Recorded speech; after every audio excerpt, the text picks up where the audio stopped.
A looming castle rose among a group of islands in the middle of the ocean. Aside from the castle, the islands were bare. Outside it stood 100,000-strong army, still as statues. Their murderous intent was obvious. They were focused on the bronze gates, eyes burning with tears. The bronze gates slowly opened with a creak to reveal a tall, toned young man in a black windbreaker. His expression was cold and stately. Behind him was an obese man, around 6 feet 5 inches, and 7 grim-looking men and women dressed in black armor. The soldiers simultaneously saluted the man, letting out a deafening boom as their boots stomped on the ground. Isaac Garton held up his right hand to put them at ease. "When I came here 7 years ago, I was nothing but a prisoner on death row. Now the enemy has been defeated, and the world is at peace. It's time for me to go home to my wife and child." His voice was loud enough for every soldier to hear him, showing his resolution. He turned around to look at the people behind him, and the generals of the 7 armies knelt on 1 knee each, saying simultaneously, "Farewell, Draken." 10 minutes later, a helicopter let out a thunderous noise as it rose into the sky and flew toward the east. The sun was setting by the time Isaac and the obese man, who was sucking on a lollipop, walked out of Cloud City Airport, Southland. The latter pulled out a folder and handed it to Isaac, saying, "Here, this is the information on your wife and child." Isaac glanced at the folder, but he didn't accept it. "Beefy Bob, a few sheets of paper won't tell me what they've been through over the years. You're free to wander around once you give me their address." Beefy Bob chuckled, then turned and left without another look back. Isaac looked around at his familiar yet strange surroundings and mumbled, "When I was arrested 7 years ago, you were already pregnant. I hope you're doing well, ally." Half an hour later, Isaac got out of the taxi and looked at the raucous, dirty building before him, West Side Farmers Market. He frowned and wondered why Ally's address indicated that she was staying here. He walked into the market, his ears immediately bombarded by the yelling of the people inside, the stench of seafood that had gone bad invading his nostrils. When he got to a shop selling local seafood, he looked up and saw a little girl around 6 or 7, sitting on a stool outside the shop. She had a faded blue t-shirt on, and her hair was trimmed neatly, but her skin was so pale that it was obvious she was malnourished. At this moment, she was bent over a blood-stained chopping board and gutting a fish. She looked like she was having difficulty controlling the knife, and her clothes were stained. Sensing someone watching her, she looked up and met Isaac's gaze. Isaac's ears buzzed, and his mind went blank. The little girl's face was almost precisely like Ally's. With trembling hands, he pulled out a photo from his pocket. It only took him a single glance to know with certainty that this little girl was his daughter, the one he was seeing for the first time in 7 years. "My!" Isaac choked up. Did she know who he was? Would he scare her by suddenly telling her he was her father? At this moment, a fat woman entered the shop with a cigarette dangling from her mouth. She looked at the little girl and waved a hand impatiently. "Have you finished gutting the fish? Fuck off once you're done. I can't believe I lost $500 in just an hour." The little girl looked up at her and rubbed the sweat on her forehead away before smiling sweetly. "Madame Fran, you said you'd give me $10 and some bread once I was done." She looked at Madame Fran expectantly and gulped, starving but trying her best not to show it. Madame Fran blew out a smoke ring and yelled, "Little bastard, you want me to pay you when you've only gutted so few fish? You're as money crazy as your mother." Then, she grabbed a leftover bread roll from the counter and let out a derisive laugh. "Do you want this?" The little girl nodded vigorously, her eyes trained on the bread roll as she gulped. She reached out for it. Madame Fran suddenly let it go, making it fall to the filthy ground. She stomped on it and spat. "Eating is the only thing you know how to do, isn't it, you little bastard? Eat this then." The bread roll had gone out of shape and was covered in filth, but the little girl's eyes lit up as she pounced and munched on it immediately. With her mouth full, she mumbled, "I'm not a little bastard. I have 2 names, Isabella Booth or just Bella."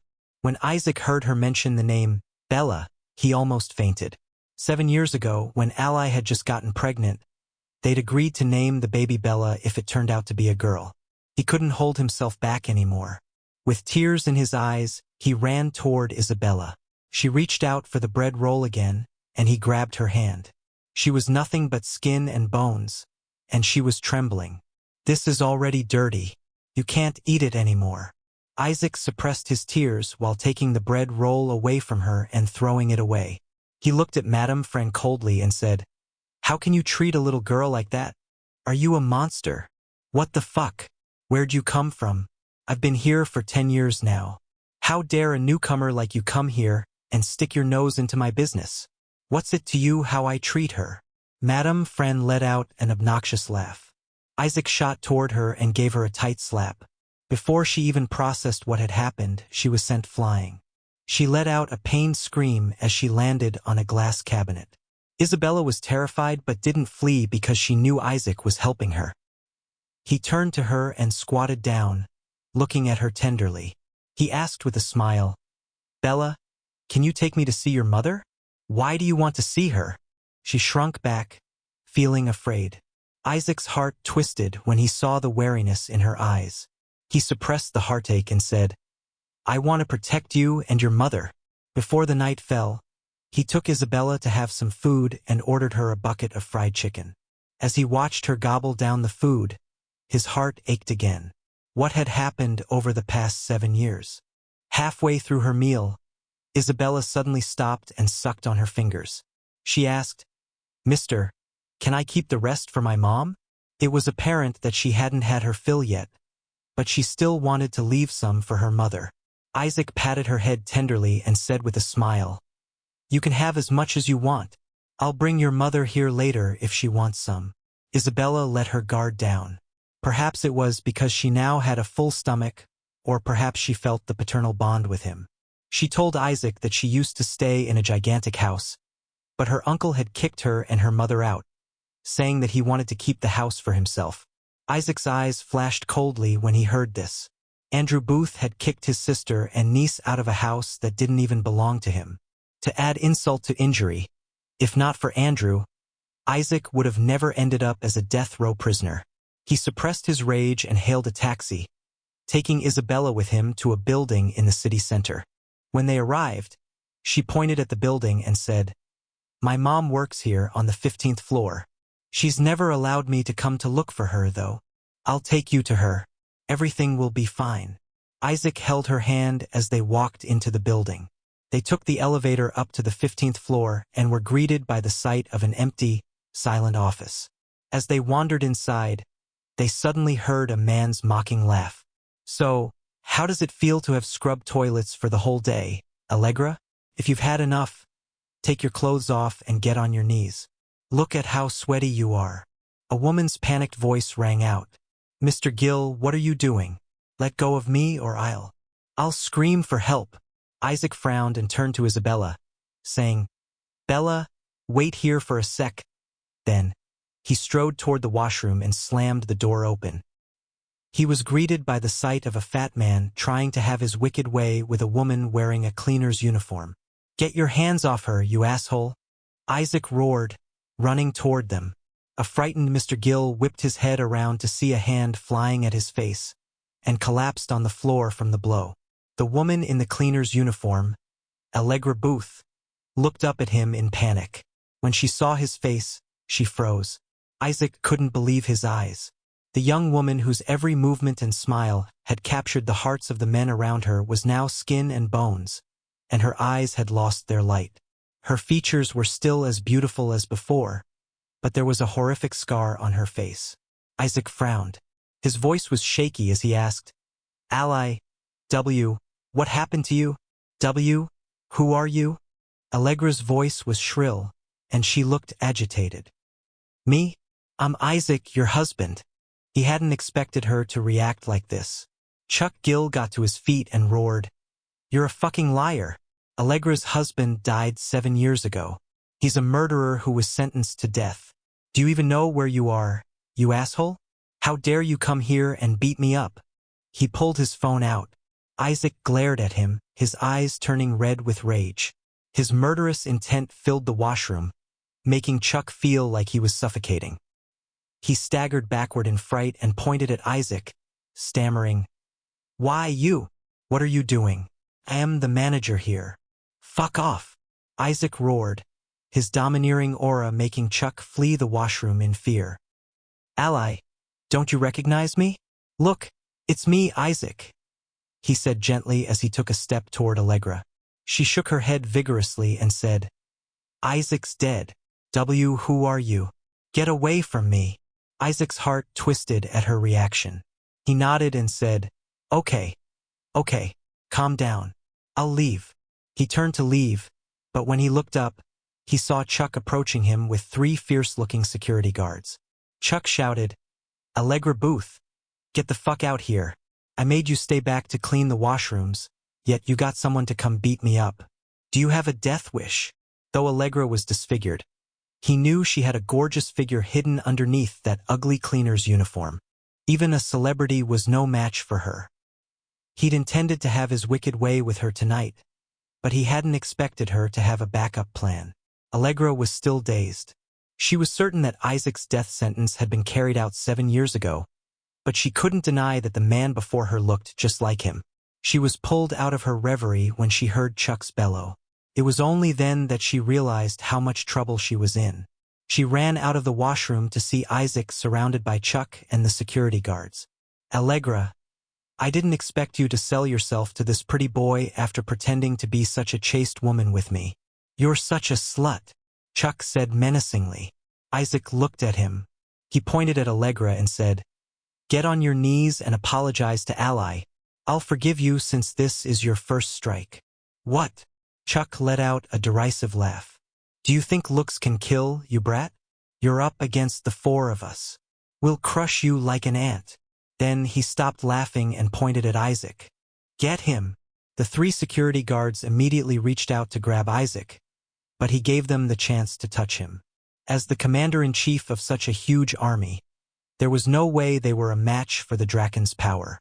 He swept past them, and before they realized what was going on, they were sent flying after being dealt a blow each.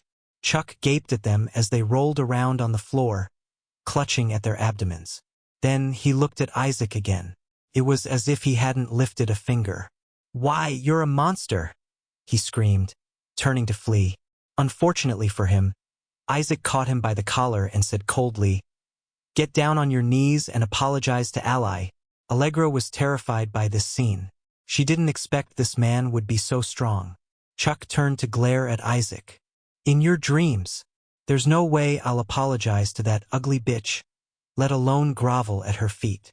Isaac gave him 5 slaps, only stopping when blood trickled from his mouth and nose. "Get on your knees and apologize. This is my last warning." To Chuck, his voice sounded like a siren from hell. His face was comparable to the devil. He nodded and turned around, plopping onto his knees before Allegra. "I'm sorry. Please, forgive me." After that, he passed out. Allegra looked at Isaac fearfully, then realized Isabella was standing nearby. She let out a yelp of surprise and took off her gloves before running to her. Then, she dragged Isabella away without a look back. As they hurriedly got onto the bus, Allegra could only think of fleeing. She didn't know whether the man who claimed to be her husband was real. The bus started to move. She sighed with relief when she saw that Isaac wasn't following them. "Mom, that man was a good guy. Why did you run? He even took me to have fried chicken." Isabella turned to look out the window with confusion. Allegra held her face tearfully and said, "Don't you remember what I told you? Never speak with strangers. Do you understand me? But I was really hungry. Madame Fran was bullying me, and the man helped me." Allegra sobbed harder at the sight of Isabella's innocence. When they arrived at the farmer's market, they hurried inside. After Isaac had been sentenced to death, Andrew had taken over her house. She and Isabella were no match for him, and her mother had always favored him. For the sake of Isabella's education, Allegra had no choice but to move to this dirty, run-down place. They were only able to stay here rent-free after her father had spoken to Madame Fran. They stepped onto the stairwell after exiting the dark, narrow alley. Allegra unlocked the door to a small apartment on the 3rd floor. When she pushed the door open, she was greeted by the sight of some ruffians smoking inside, circling a fierce-looking Madame Fran. Allegra let out a surprised cry. When she was sure that she hadn't entered the wrong unit, she walked inside while holding on to Isabella's hand. She forced herself to smile and say, "Madame Fran, what's going?" Madame Fran cut her off.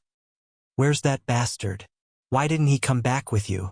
Since he had the nerve to make me end up like this, he has to pay the price, $100,000, and not a single cent less." $100,000? This was an astronomical sum to Allegra. She shook her head and said, "Who are you referring to? I don't know anyone like that." Madame Fran shot to her feet and narrowed her eyes. "You don't know him? Why would he help your little bastard beat me up if there isn't anything between you two? You know what? I don't care. You'll have to cough up the money, then." At this moment, Isaac's frosty voice rang out. "What will you do if I say that I won't be giving you a dime?" Isaac walked in. He'd followed Allegra and Isabella back stealthily, careful that they wouldn't notice him. Only when he heard Allegra's cry did he hurry up, and he was surprised to hear Madame Fran's audacious demand. "You've got guts, you asshole. I'll give you that. I've been here for 10 years now, and you're the first person who's had the balls to lay a finger on me." Madame Fran pointed at him, looking infuriated. Allegra shielded Isabella and backed up against the wall. She knew Madame Fran was infamous for being a bully because her husband was a well-known gangster in these parts. Isaac silently walked toward Allegra and stood before her, staring down Madame Fran and the ruffians. He said coldly, "You have 10 seconds to get out of my sight, or I'll make you regret stepping foot in here." Allegra looked at him with shock and disbelief. Madame Fran was truly infuriated now. She waved a hand and roared, "Get him! Beat him to a pulp!" 2 of the 4 ruffians whipped out metal pipes from behind them while the other 2 rushed at Isaac with their fists raised. Isaac stepped forward, stopping the first metal pipe with his bare hands. The second one landed right on his shoulder, though. He let out a muffled groan and staggered forward. After that, he made little effort to dodge the other attacks, allowing the ruffians to beat him up. Allegra stared at him as he crouched on the floor, and she panicked at the sight of the sneers on Madame Fran and the ruffians' faces. What was wrong with him? Why was he allowing them to beat him up after saying such obnoxious things? What happened to the powerful man just now? She let go of Isabella and ran toward Madame Fran, crying, "Madame Fran, please stop. He'll die. I'll pay you the money. Please, tell them to stop. Please." Isaac looked a lot like her dead husband, and she knew he'd offended Madame Fran for Isabella's sake. She couldn't stand by and watch him die. When Madame Fran heard that she would compensate, she laughed and waved a hand. "All right, that's enough." Then, she looked at Allegra and sneered, "You're so slutty even after being disfigured. Does your heart ache to watch your lover get hurt?" The ruffians returned to stand behind Madame Fran, panting. Isaac looked up, a trace of blood trickling from the corner of his mouth. He stood up, walked over to Allegra, and smiled. "You're as kind as ever. Don't worry, you won't have to fork out a single cent." Madame Fran burst out laughing. "You're great at making yourself look good, aren't you? Look at the state you're in and you're still flirting with a widow." "Bah!" Allegra looked confused. She didn't know what he was up to, so she said, "Jay, just go. You're no match for." Before she could finish her sentence, Isaac turned around and grabbed Madame Fran at the speed of light. His fingers tightened around her neck, and he lifted her off the ground effortlessly, despite her large size. When the ruffians saw this, they immediately swung their fists at him. With 3 kicks, he sent 3 of them flying. The last one received a punch to the face, breaking his nose and making blood spurt everywhere. He fell to the ground, clutching his nose and letting out a tormented cry. Madame Fran was starting to suffocate, and her face was red. Her eyes were wide with terror as she looked at the capricious man before her. "I'll only say this once. She's not a widow." Isaac looked her in the eye, and she nodded fearfully. Without even flinching, he walked over to the balcony while still holding her up. "Ah!" Madame Fran screamed as she was flung over the balcony, finally landing on the ground with a loud crash. Silence descended upon them. Isaac walked back into the apartment and said coldly to the ruffians, "If you don't get that fatso to the hospital now, she's going to die." They jolted in shock and ran out as quickly as possible.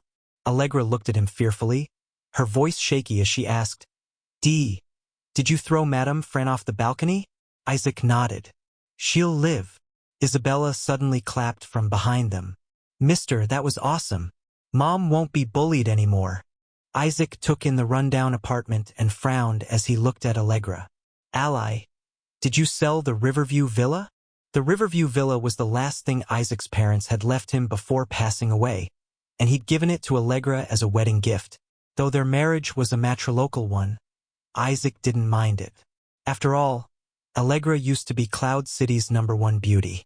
Allegra's heart skipped a beat at his words, and she couldn't stop her voice from trembling as she asked, How do you know about the villa?"